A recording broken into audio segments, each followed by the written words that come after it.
next naman po ang ating, alamin natin ang ruta ng prosesyon at ano ba yung procedure na gagawin po natin sa pamamagitan ni Brother Alex Irasgan, Chief Coordinator ng Traslasyon 2026.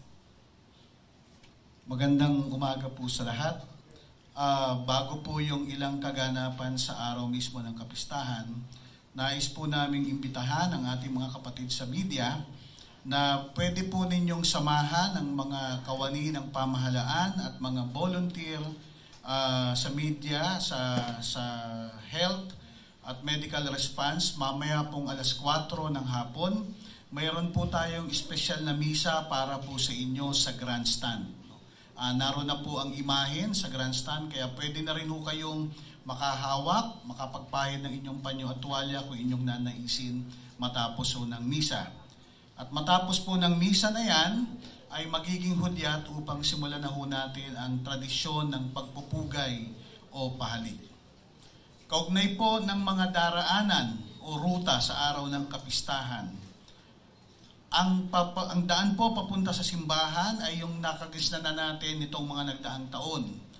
Tayo po ay papasok ng Plaza Miranda. Tayo po ay daraan sa Carlos Palanca, galing ho sa may Piatti o Isitan o yung Plaza Lacson, papunta ho ng kalsada ng Villalobos, papasok ng Plaza Miranda. Yun hong mga naglalayong dumaan sa Carriedo, kayo po ay hanggang dyan lamang sa Plaza San Juan. Hindi ho kayo makakapasok sa loob ng simbahan. Yung pong mga galing ng Quezon Boulevard, kayo po ay doon lamang sa gilid ng simbahan sa side ng Quezon Boulevard. Bukod tanging ang pila papasok ng simbahan ay sa Villalobos po lamang. Matapos ng misa, lahat po ay lalabas sa dalawang gilid.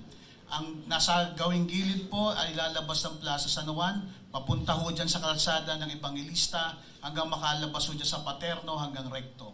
Yun naman hong nandito sa gawing kanan, lalabas ho yan sa Quezon Boulevard, papunta ho sa ibabaw ng tulay o sa ilalim ng tulay, paikot ho sa kabilang side ng Quezon Boulevard. Para naman po sa mga nagnanais makapunta sa Misa Mayor sa Grandstand, ang mga daraanan po natin ay ang mga tulay ng Quezon Boulevard, MacArthur, Jones, Rojas, Nagtahan at ang mga iba pang daanan papuntang Rojas Boulevard, Top Avenue. Nais po namin ipaalala sa lahat na ang bukod tanging daanan ay sa pamamagitan lamang ng Top Avenue, Calao, Rojas Boulevard. Wala pong daanan sa kanto po ng Katigbak, Burgos at Rojas Boulevard. Para po sa ruta ng ating prosesyon, wala rin hong bago sa ruta ng 2024 at 2025.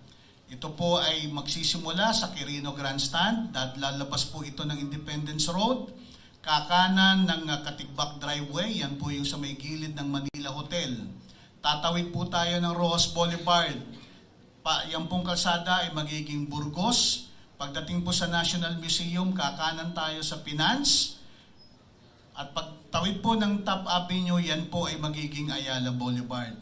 Sa dulo ho ng Ayala Boulevard ay tatawid ho tayo ng tulay ng Ayala o Ayala Bridge. No? Pagbaba po ng tulay, bigla po tayong kakaliwa ng Carlos Palanca. At sa dulo ng Carlos Palanca, tayo po ay aabot sa Service Road ng Quezon Boulevard. Kakanan po tayo ron at kakanan po tayo ng Arlegui. Pagtawid ho ng tulay ng Arlegui, makalagpas ang pangalawang kanto, tayo ho ay kakanan sa may Fraternal, Vergara, Parnesio, palabas ho muli ng Arlegui. Paglabas ho ng Arlegui, tayo ho ay kakaliwa ng Pikasal. Maiksing kalsada po lamang ang ating babagtasin sa Pikasal.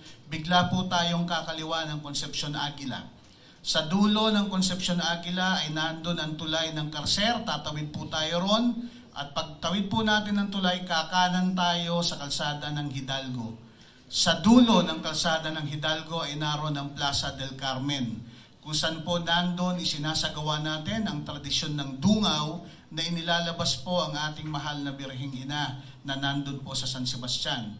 Matapos po ng seremonya ng dungaw, kakaliwa tayo sa may Concepcion Aguila, pakaliwa ho ng Raon, pakaliwa ho ng Guzman, at sa dulo ng Guzman lalabas ulit tayo ng Hidalgo. Kakanan tayo ron, tatawid tayo ng tulay ng Hidalgo, palabas ulit ng Quezon Boulevard Service Road, at magka-counterflow tayo ron hanggang makabalik tayo ng Carlos Palanca. Pagdating ng Carlos Palanca, tayo ho ay kakanan. Sa ilalim ho ng tulay ng Quezon Bridge ay papasok po tayo, makalagpas ng Quinta Market, kakanan tayo sa Villalobos, at ang dulo po ng Villalobos ay ang Plaza Miranda, ang daanan po papasok ng simbahan ng Quiapo. Matapos po ng mga ruta, nais po namin ipaabatid ang mga ilang inobasyon na ating isinasagawa para ho sa pagdiriwang ng kapistahan ng 2026. Namalas po ninyo simula ho nang matapos ng pandemya ang patuloy na pagbabago at pagsisikap na maging ligtas at maayos ang ating pagdiriwang. Ang una pong inobasyon natin dito ay ang andas. Sa panlabas na anyo, wala ho kayong makikitang pagbabago rito kumpara sa nakaraang taon. Ito po ay gawa pa rin sa bakal at stainless, at meron pa rin ho itong glass enclosure. Lamang, sinisikap po nating patuloy na binabawasan ang mga taong umaakyat at lumalambitin. Kaya ho mapapansin ninyo sa gawing likod, mas pinaiksi ho natin ang krus para ho mas kumakaunti ang lumalambitin sa likuran nito. Ang layunin po natin dito ay proteksyonan ang ating imahen at huwag hong maapektuhan ang katawan ng ating mahal na Senyor. Gayon din po sa loob ng andas, may malaki pong pagbabago. Dati po ito ay para lamang tricycle na 3 ang gulong at meron lamang pong mga balancer. Ngayon po, 4 na po ang gulong nito at meron ng manibela. Meaning, para na ho itong owner-type jeepney. No, meron hong under chassis, may preno. Ang bukod tanging na wala lamang sa sasakyan ay yung makina. Gayon din po, mapapansin ninyo sa gawing likuran, sa itaas ng glass enclosure, na dati ay saradong-saradong pinto, para na ho itong perforated metal plates. Butas-butas na po ito, marami ng butas, at maaaninag na ninyo sa likuran ang imahen ng mahal na Senyor. Bakit po? Ito po ay sa layuning mabalanse natin ang temperatura, ang init na hinihinga ng mga deboto sa labas ay makapasok sa loob ng ating glass enclosure upang magkaroon ng balanse.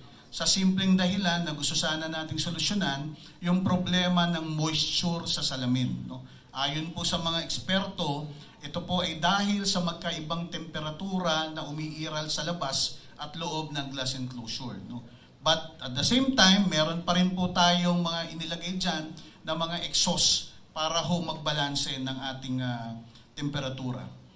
Pangalawa pong inobasyon na ginawa natin, lagi ho ninyong tinatanong kung naputol ba ang lubid.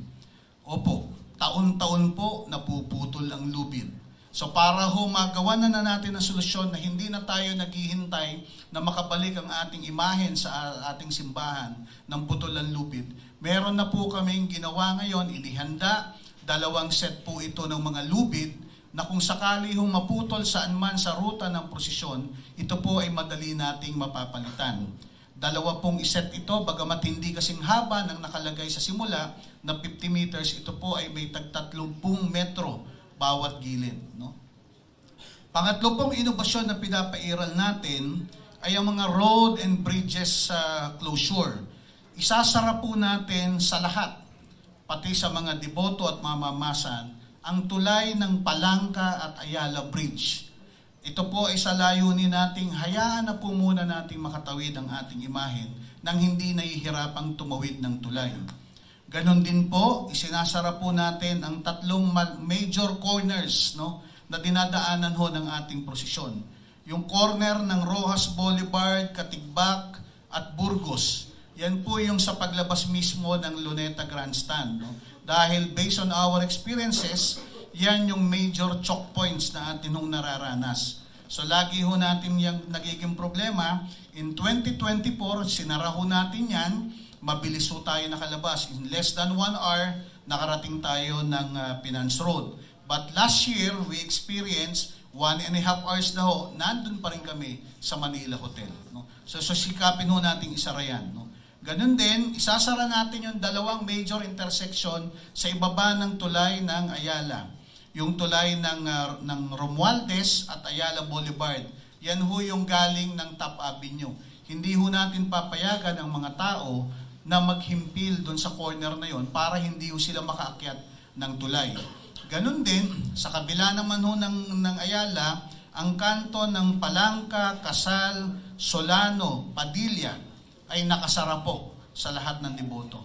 Ang intensyon po ng pagsasara ng mga tulay na ito at ng mga kalsada ay hindi po para pigilan ang mga deboto na makiisa sa traslasyon. Ang ultimong layunin po sana natin dito ay ipairal natin ang tunay na pagsasabuhay ng prosesyon. Hayaan po muna natin ang ating mahal na Senyor na mauna. Tumabi po muna tayo sa gilid at pagtawid ng Senyor, pwede na po tayong sumunod sa ating prosesyon. Kaya sana, ang pakiusap po sana natin sa lahat ng mga deboto, pwede po kayong maghintay sa gilid ng mga ruta ng prosesyon. Pwede po kayong sumunod sa likod ng andas. Huwag na lamang po sana nating salubungin, huwag na lamang din po nating sanang pigilan ang pag-usad ng andas. Pangatlo pong inobasyon na pinaiiral natin sa prosesyon, we mobilize IHOS police, devotees police. They are all devotees, they are all IHOS. Matagal na po namin silang kapatid sa pagdedebosyon at pananampalataya. Maglalagay po kami ng 4 na IHOS police sa dalawang gilid ng ibabaw ng andas upang tumulong sa mga IHOS na pigilan ang mga mamamasan na umakyat sa andas. We mobilize devotees police and IHOS police dahil sila ang sanay sa crowd management at pagkokontrol ng mga tao. Pero hindi po sila nandyan bilang mga pulis. Sila po ay nandyan bilang mga IHOS, sila po ay nandyan bilang mga devotees. Tulad ng mga deboto, sila o ay hindi magsusuot ng uniforme ng pulis. Ang isusuot po nila ay ang mga damit ng mga deboto at mga mamamasan. Tulad ho ng mga deboto at mga IHOS, hindi ho sila nakasapatos, hindi ho sila naka-combat shoes, nakapaa din po sila tulad namin. Tulad ho namin, sila ho ay aawit din ng mga espiritual na awitin, sila ho ay mga magchatchanted ng tulad ng biba. Wala ho silang gamit ng pananakit at hindi ho sila mananakit. So ang pakiusap po natin sa mga kapwa deboto, ituring ho natin na mga kapwa natin deboto, kapwa kapatid ang mga IHOS police at ang mga debotong pulis dahil matagal na ho natin silang mga kasama. Dagdag pong mga kahilingan sa mga deboto. Para po sa mga magulang at nakakatandang deboto, pinapakiusapan po nating ingatan at protektahan natin ang ating mga kabataan. Turuan po natin sila ng tamang debosyon na magsimba na lamang.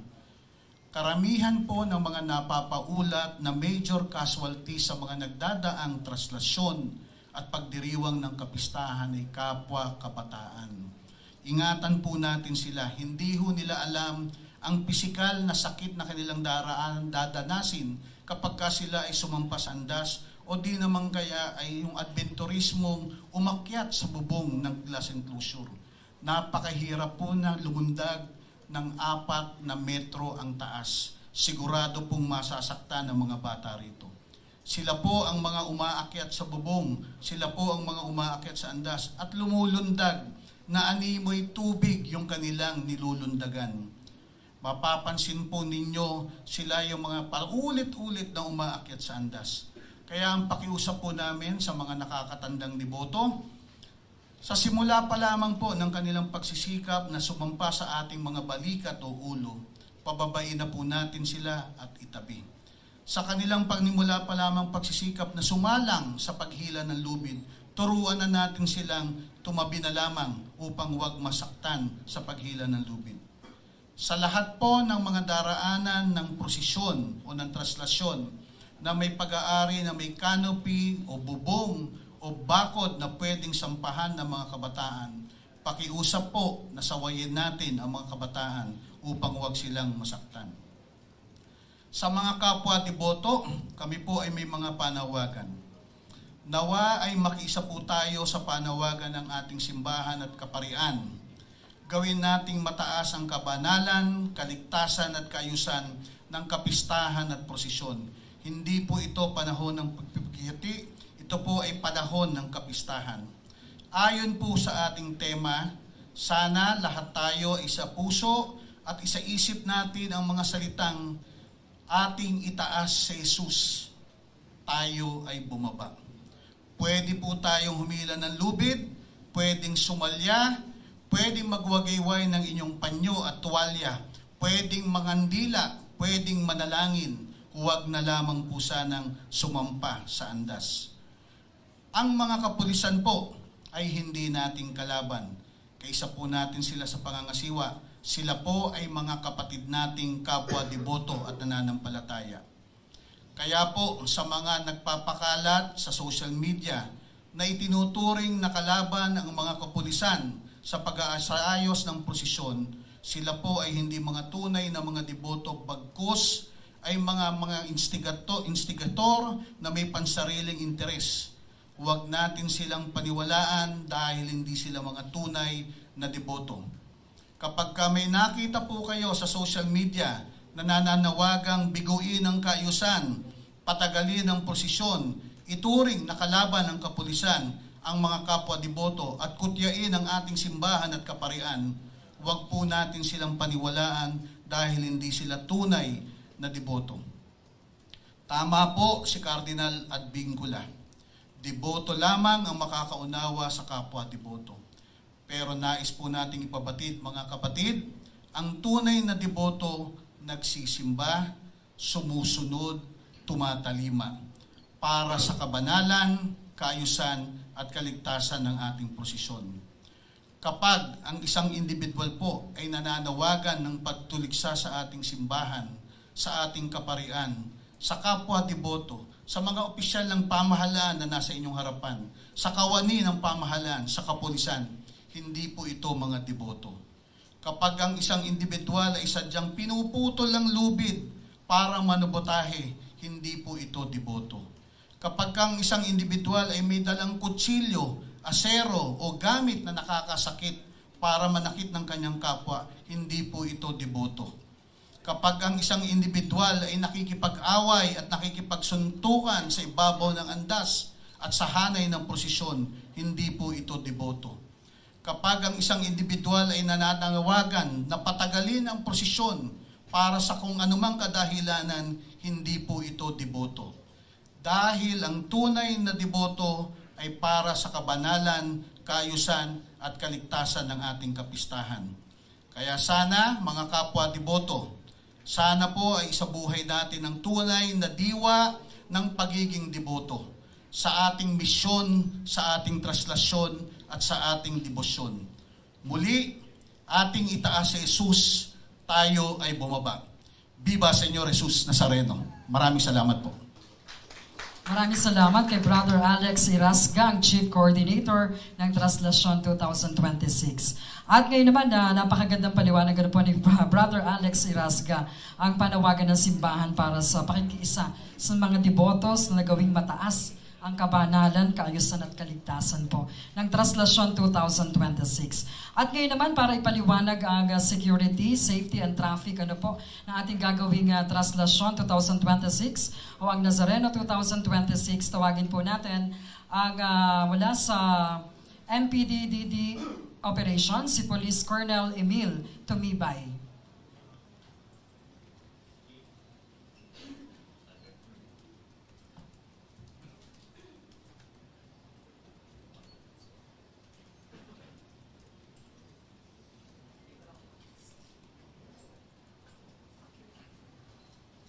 Pakipress lang po.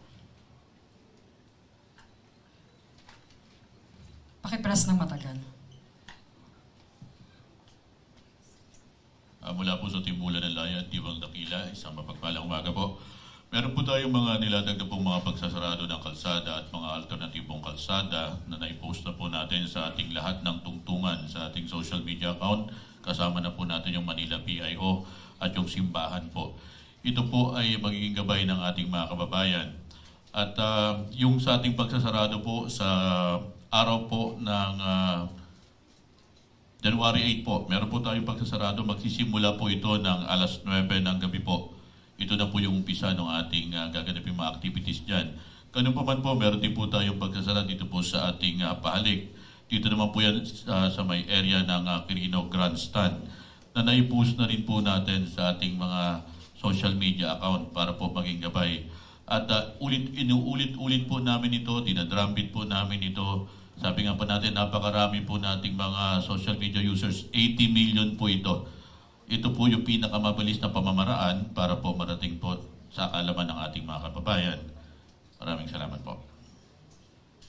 At karagdagan na lamang po, ang Manila Police District po sa ilalim ng NCRPO ay nakahanda na po sa pagganap sa aming tungkulin na maisaayos at masecure ang mga pagdarausan ng mga aktibidad in relation dito sa ating kapistahan ng ating mahal na Nazareno.